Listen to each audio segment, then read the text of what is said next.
Bonjour, vous êtes sur la chaîne de la subconscience, nous sommes le lundi 25 février, il est midi. Vous savez qu'une des questions majeures que nous avons autour de l'astrologie et de l'histoire en général, et de la vie des gens tout simplement, c'est qu'on n'a pas compris qu'il n'y avait rien de définitif. La tendance à croire qu'on a passé un cap irréversible, je crois que pour quelqu'un qui étudie la Ve République, notamment, et je pense à cet ouvrage très intéressant de Ludivine Bantigny, La France à l'heure du monde de 1981 à nos jours, on s'aperçoit que tout est toujours à refaire. Quand on regarde ce qui s'est passé en 1981, donc il y a 34 ans, on voit tout ce qui s'est passé depuis et qui a énormément relativisé l'importance de 1981. Alors, c'est vrai que l'historien peut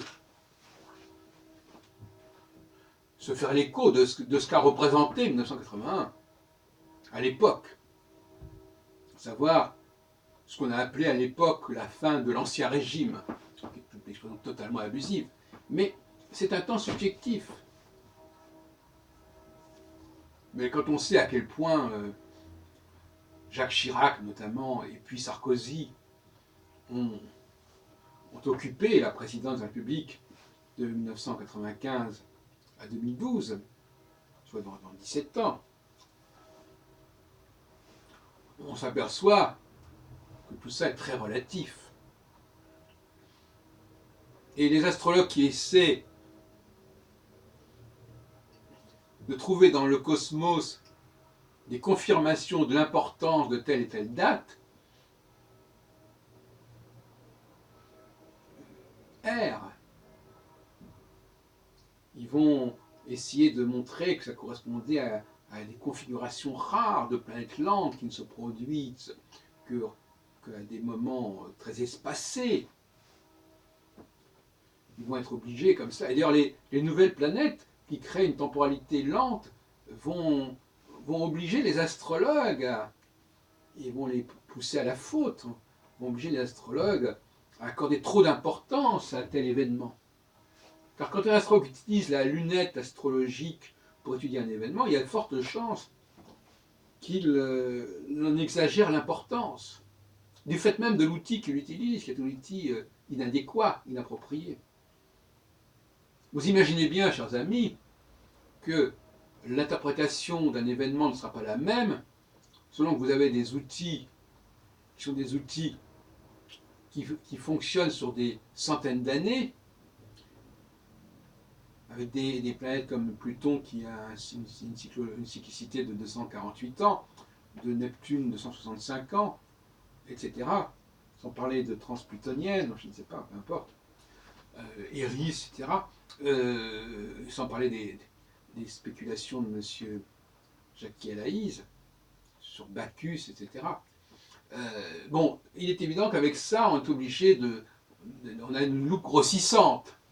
En revanche, si comme moi, on se sert d'un cycle de 7 ans, ben, ça calme beaucoup le jeu. Hein. On n'est plus du tout à s'exciter sur une période X ou Y, sur l'événement X ou Y.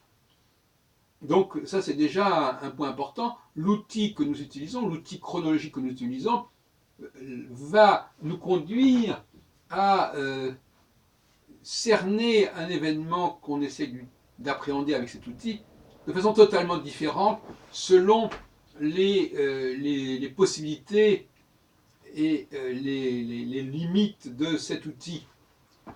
Et le drame de l'astrologie contemporaine, c'est-à-dire à partir du 19e siècle, lorsqu'elle intègre Uranus et d'autres planètes, c'est justement d'être surdimensionné, alors que globalement, l'astrologie arabe du Xe siècle, autour d'Abu Mazar, qui a marqué, avec la théorie des grandes conjonctions Jupiter-Saturne, l'astrologie et la place de l'astrologie dans la société en tant que science, science de l'histoire, science des religions.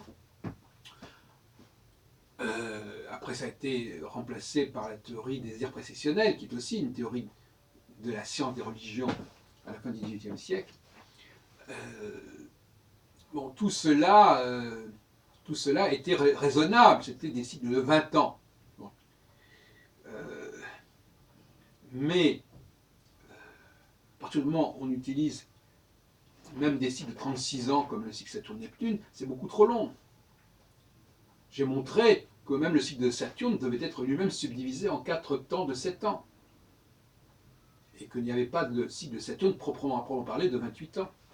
Ça, c'est un cycle astronomique. Mais astrologiquement, le cycle de 28 ans est réduit à 4 cycles de 7 ans, du fait des conjonctions de Saturne avec les 4 étoiles fixes royales. Donc tout dépend, si on va, dis-moi quelle forme d'astrologie tu as, quelle est la temporalité de ton astrologie, et je te dirai quelle importance, quelle va être ton interprétation des événements. Et le grand problème des astrologues, c'est que ils vont pouvoir délirer sur l'importance d'un événement X, mais finalement, ils ont une telle inflation de facteurs qui vont intervenir que ça devient totalement incohérent sur le long terme.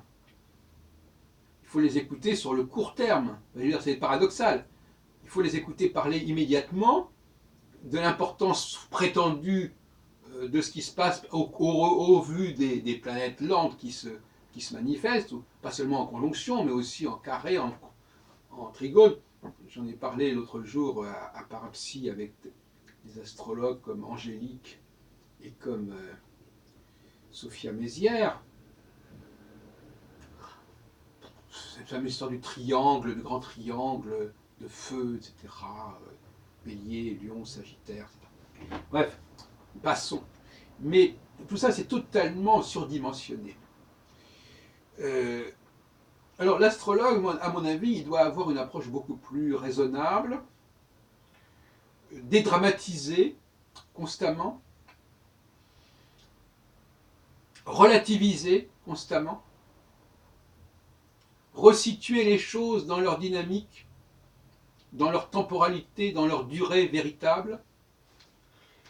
Et à partir de ce moment-là, on s'éloigne d'un prophétisme de la fin des temps, que les femmes d'ailleurs apprécient spécialement parce qu'elles voudraient que ça vienne entériner une espérance de renouvellement de la condition féminine qui serait forcément annoncée par les astres, et d'où leur intérêt pour les astres. Bon, il faut avoir pitié de ce genre de démarche, d'instrumentalisation de l'astrologie au service d'une quelconque idéologie d'ailleurs. Et nombreux sont ceux qui s'en sont mordus les doigts, notamment André Barbeau, dans son ouvrage de 1963, La crise mondiale de 1965. Bon, j'en ai parlé suffisamment, et c'est pas la peine de tirer sur les ambulances. Donc, 1981, qui correspond d'ailleurs à une élection, et je vous ai dit tout le mal que je pensais des élections, en général. S'il n'y avait pas eu d'élection, vous imaginez bien que ça aurait été très intéressant. Est-ce qu'on se serait retrouvé devant un nouveau mai 68? Peut-être. En tout cas, là, l'élection parasite l'analyse de l'astrologue. J'ai déjà dit plusieurs reprises que l'astrologie était parasitée par tout un ensemble de fictions de temps, et le calendrier électoral est une fiction. Mais une fiction qui s'incarne réellement dans la réalité, malheureusement. Et donc, par conséquent, l'avantage de mai 68, c'est que ça correspond à aucune élection. Que par la suite, du fait de mai 68, il y a eu une dissolution, c'est un autre problème. La dissolution, c'est justement pas quelque chose qui est ordinaire, c'est pas quelque chose qui est structurel. Comme celle de 97 non plus n'était pas structurelle. C'est beaucoup plus intéressant de travailler sur des moments qui ne correspondent pas à une obligation du calendrier électoral.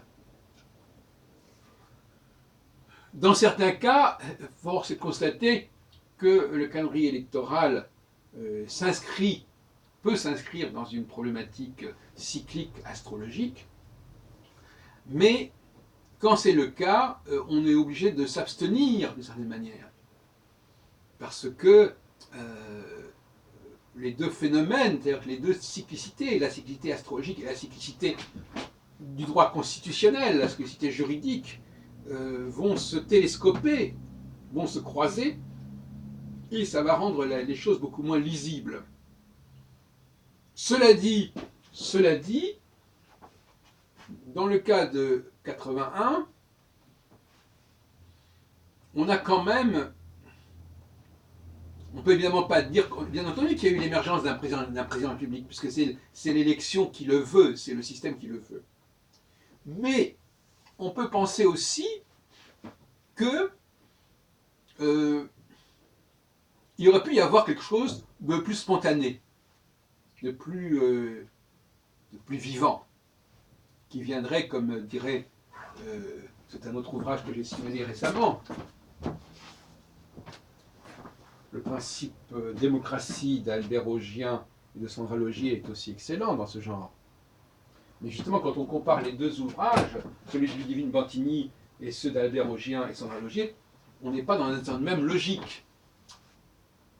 Parce que dans le principe de démocratie, enquête sur les nouvelles formes de politique, là, il s'agit véritablement de montrer, et c'est d'ailleurs axé sur le printemps arabe de 2011, de montrer cette espèce de mouvement comme ça, de masse qui se manifeste et qui n'est pas structuré, qui n'est pas canalisé véritablement, qui ensuite évolue vers autre chose, on est bien d'accord là-dessus, puisque tout évolue vers autre chose, et on va forcément passer à une autre logique, que d'ailleurs il signale clairement.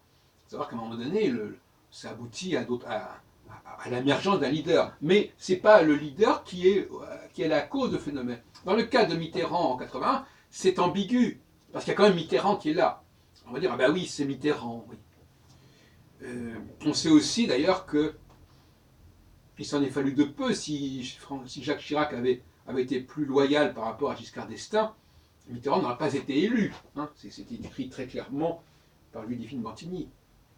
Ce sont les quelques pourcentages que Jacques Chirac a fait perdre de facto à Giscard d'Estaing ont ouvert la voie. Donc c'était quelque chose de tout à fait, comment dirais-je, évitable. Et même si ça avait été, justement, ce serait intéressant si, effectivement, Giscard d'Estaing avait gagné les élections, avait eu un second mandat, ben, il y aurait certainement eu quelque chose qui se serait produit de toute façon. Mais quelque chose qui aurait pu être de l'ordre de mai 68. Ou peut-être pas avec cette gravité, tout dépend aussi de certain nombre de choses. Et d'autre part, les phénomènes astrologiques ne sont pas liés à un seul pays, et ne se renouvellent pas forcément dans le même pays, ce qui serait à dire absurde. Parce qu'il y a une secousse qui se fait dans certains pays, et on va croire que 7 ans plus tard, ça va recommencer dans le même pays, mais ça peut recommencer ailleurs. Donc il ne faut pas non plus se focaliser sur la France. L'astrologie n'est pas, ils le disent eux-mêmes, 2011, ce n'est pas que le printemps arabe, c'est une dizaine, une vingtaine d'autres pays, d'autres villes, depuis Tel Aviv jusqu'à Madrid, etc. Donc ce n'est pas un phénomène qu'il faut étudier de façon ponctuelle, le phénomène astrologique. C'est un phénomène qui est lié à quelque chose de très anciennement ancré dans la psyché humaine et qui donc dépasse très largement les cloisonnements politiques modernes. Un événement qui ne serait attesté que, comme on dit, une hirondelle ne fait pas le printemps, un événement qui serait attesté que dans un certain pays ne serait pas concluant, en vérité. Donc, ce qui n'est pas concluant, c'est de voir ça que dans un certain pays, et ce qui n'est pas concluant, c'est quand ça coïncide en plus avec une élection. Parce que ça crée un mouvement de population dont on ne sait pas s'il est spontané ou s'il est véritablement déterminé tout simplement par la logique de l'élection, qui amène les gens à voter. Donc qui crée un phénomène de foule, mais est-ce que c'est vraiment un phénomène de foule ? Donc finalement, c'est un petit peu un piège, 1981, en France. C'est vrai que c'est... Parce que ça n'avait pas forcément à se passer comme ça. Voyez-vous, je suis en train de vous montrer que la lisibilité n'est pas évidente et qu'il ne faut pas se focaliser sur un seul cas, un seul moment. Il faut tenir compte d'un certain nombre de configurations. De toute façon, dans n'importe quel domaine scientifique, on sait très bien qu'il y a des protocoles et que dans certains cas, le phénomène qu'on veut étudier, il est parasité, il y a du bruit, et on ne peut pas le cerner correctement, et donc ça n'est pas concluant. Voilà. Donc pour en terminer, l'intérêt d'un cycle de 7 ans, c'est qu'on peut en multiplier les échéances, même sur un siècle, on a quand même une quinzaine de possibilités de cycles de 7 ans, en tout cas une douzaine, 12-15, et qu'on peut aussi le multiplier au niveau géographique. Bon. Alors, avec des cycles beaucoup plus longs, eh bien, on n'a pas cette possibilité-là. On est obligé de travailler sur un nombre beaucoup plus limité de facteurs. Si on a au lieu d'avoir des cycles de 7 ans, on a des cycles de 36 ans, ça veut dire qu'on en a 5 fois moins. Pour prendre le seul exemple de Saturne-Neptune. Et puis il y a d'autres exemples encore beaucoup plus lents, comme, je ne sais pas, un cycle Pluton-Neptune, évidemment. Là, on arrive à des 500 ans. Bon. Donc, voyez-vous, c'est pas très sérieux parce qu'on a très peu d'exemples, finalement. On a très peu d'exemples. Au lieu d'avoir sur 2 siècles, 3 siècles, une cinquantaine de cas par pays, on a 3 cas, 5 cas, même pas. Voyez-vous. Donc je reviens là-dessus. Si l'outil, la grille de lecture est inadéquate et problématique, ben, il ne faut pas s'attendre à ce qu'on puisse obtenir des résultats intéressants. On va obtenir des résultats qui seront directement induits par le modèle qu'on utilise.